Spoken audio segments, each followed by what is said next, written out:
يا سوريا رغم الألم وكل دمعة وكل دم.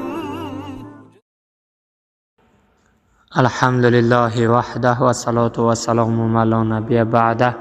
اما بعد، امروز خواستم در اطراف یک احادیث از پیامبر صلی الله علیه و آله و سلم کمی بیان کنیم.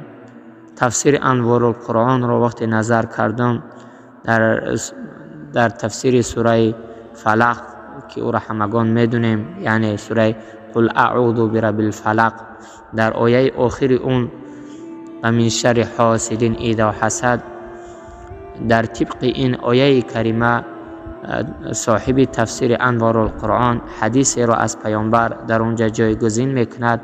میگوید پیامبر صلی الله علیه وسلم گفت مؤمن غیبته میخورد و منافق حسد میبرد. این حدیث را کمی اگر ما اندیشه کنیم، کمی تفسیر کنیم، غیبته چی را میگویند؟ غیبته یعنی یک انسان الله متعال علم داده است یا مال داده است، انسان به همون علمش در راه الله خدمت میکند یا بر همون مالش به مردم صدقه میکند. این بنده مؤمن میبیند و میگوید الله مهربان، کاش مرا مثل اون صاحب علم میکردی یا صاحب مالدار میکردی مثل اون، تا که در راه دین تو خدمت میکردم. این را میگویند غیبته. حسد چی را میگویند؟ که به خاطر که پیامبر صفت منافقش گفت. حسد چیزی را میگویند که یک انسان الله مال داده است یا علم داده است یا دیگر نعمتهای دنیا را داده استش، این انسان حسد میبرد که کاش همون مال همون را الله به مرا میداد و به او را نمیداد، یا علم همون را الله به مرا میداد و به او را نمیداد. این را میگویند حسد. در این حدیث اگر ما شما کمی اندیشه کنیم، کمی تفکر کنیم، بیدار میشیم که پیامبر صلی الله علیه و سلم غیبته را صفت مؤمن میگوید، حسد صفت منافق میگوید. اگر کمی در تاریخ اسلام نظر کنیم، اولین حسدی که در آسمان ها صورت گرفت از شیطان ملعون حسد صورت گرفت. یعنی شیطان ملعون وقتی که الله متعال به علم غیب خود آدم رو وقتی که خلق کردنش آغاز کرد، الکی شیطان حسد برد. وقتی که دید که ملائکه همه او را سجده کردن، شیطان چکو کرد؟ حسد برد. به همین خاطر او را از جنت، از رحمتش چکو کرد؟ محروم کرد. امروز هم اگر من شما اگر دنبال حسد بگردیم، عاقبتش هلاکی است. و اولین حسدی که در آسمان ها صورت گرفت این از شیطان ملعون آغاز شد. و اولین حسدی که در روی زمین صورت گرفت این از قابیل صورت گرفت، بچه حضرت آدم علیه السلام. یعنی قابیل حسد در حابیل بود که از اون قربانیش قبول شد، از من نشد گفته حسد کرد و برادر خچچکو کرد، کشت.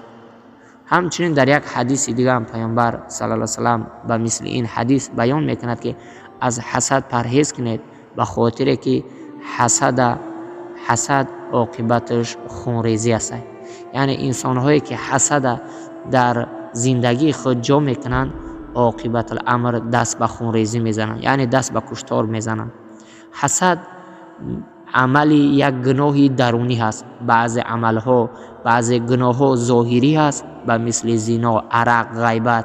اینها عملهای گناههای ظاهری هست، یعنی چیزایی هست که انسان او را به چشم میبینه، به گوش میشنوه. لکن حسد عمل درونی هست، به قلب انسان و چی میکند؟ قلب انسان از ضررناک میکند، زهرناک میکند.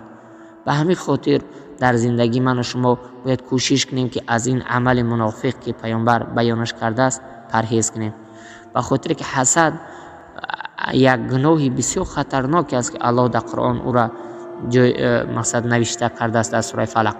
هر چیزی را که الله اگر در قرآن آوردگی باشه، من و شما باید فراموش نکنیم که او به هر چیزی ضررناک است، خطرناک است.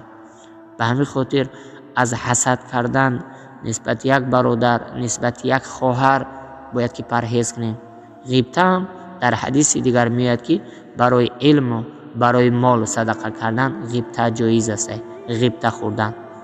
الله متعال همه من و شما را، همه مؤمنای روی دنیا را از این عمل خطرناک، از این عمل پست که حسد است الله مهربان من شما را نگهبان باشد. آمین.